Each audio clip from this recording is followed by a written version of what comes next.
Hi hello Telugu ప్రజలకి తెలంగాణ రాష్ట్ర ప్రజలందరికీ నమస్తే, గుడ్ మార్నింగ్, శుభోదయం. ఈరోజు మన ప్రజావాణి తెలుగు దినపత్రికలో మెయిన్ పేషన్ వార్తా విశేషాలు ఎట్లా చూద్దాం.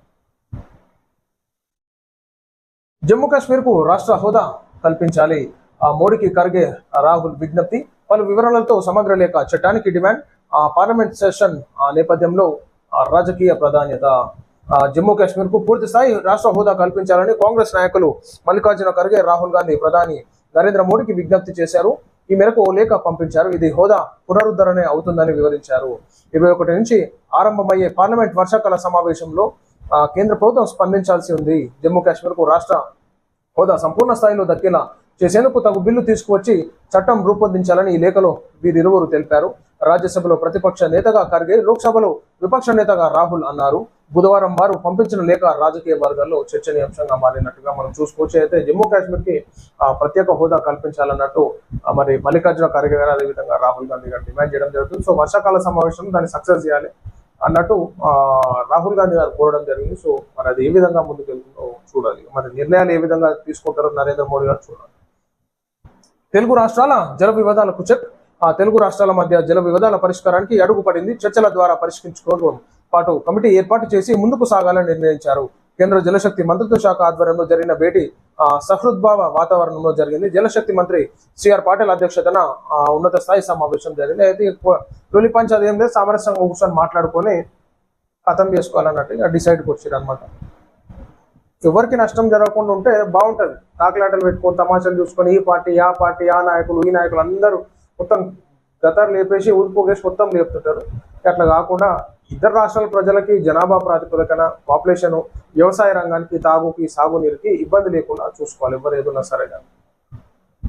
చైనా పర్యటనకు ప్రధాని మోడీ, చైనా పర్యటనకి నరేంద్ర మోడీ గారు వెళ్ళనున్నారు కాబట్టి చూడాలి మరి ఏ విధంగా, మరి అక్కడ నుంచి ఏమేమి పట్టుకొస్తారో నరేంద్ర మోడీ గారు చూడాలి. దసరా నాటికి ఉప్పల్ ఫ్లైఓవర్ పూర్తి, పనుల తీరును పరిశీలించిన మంత్రి కోమటిరెడ్డి. ఏదైతే మరి ఉప్పల్ ఫ్లైఓవర్ చాలా రోజుల నుంచి కన్స్ట్రక్షన్ లో ఉంది కాబట్టి చాలా ఇబ్బందికరమైనటువంటి పరిస్థితి ఉంటుంది అక్కడ ఉన్నటువంటి వాహనదారులకి, పబ్లిక్ కి. కాబట్టి అది ఇబ్బంది కలగకుండా దసరా నాటికి ఇది ఒక పూర్తి చేస్తామన్నట్టు కూడా మరి కోమటిరెడ్డి వెంకటరెడ్డి గారు చెప్పడం జరిగింది. మహిళలకు స్వయం ఉపాధి పథకాలు, 1 కోటి మందిని కోటీశ్వరులను చేసే బాధ్యత పెద్దపల్లి విహెచ్ ఏర్పాటుకు కృషి.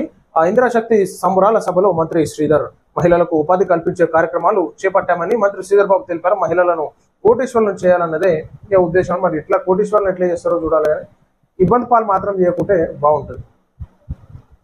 ప్రభంజన్ మృతికి కేసీఆర్ సంతాపం. తెలంగాణ ఉద్యమకారుడు, బహుజన మేధావి ప్రొఫెసర్ ప్రభంజన్ యాదవ్ మరణం పట్ల బీఆర్ఎస్ అధినేత కేసీఆర్ సంతాపం వ్యక్తం చేశారు. యాక్టివిస్ట్ గా, జర్నలిస్ట్, మేధావిగా ప్రభంజన్ యాదవ్ చేసిన కృషిని కేసీఆర్ స్మరించుకున్నారు. ఢిల్లీలో తాను చేస్తున్న ప్రభుత్వ ఉద్యోగానికి రాజీనామా చేసి తెలంగాణ ఉద్యమంలో పాల్గొన్న ప్రభంజన్ యాదవ్ ఉద్యమ నిబద్ధత గొప్పదని కేసీఆర్ వ్యాఖ్యానం. సో తన ఆత్మ శాంతించాలని చెప్పేసి కోరుకున్నారు.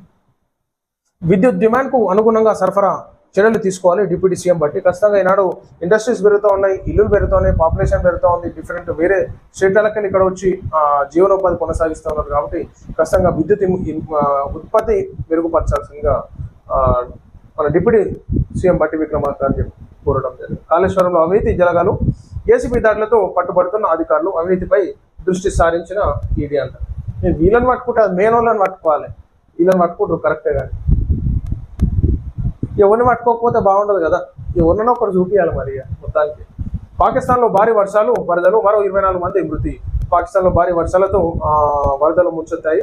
వర్షాల సంబంధిత సంఘటనల కారణంగా గత 24 గంటల్లో పంజాబ్ ప్రావిన్స్ లో 24 మంది ప్రాణాలు కోల్పోయినట్టుగా, 150 మంది గాయపడ్డారు. గత కొన్ని రోజుల్లో కురుస్తున్న వర్షానికి పాకిస్తాన్ లో 24 మంది చనిపోయినారంట వర్షాల దాటికి.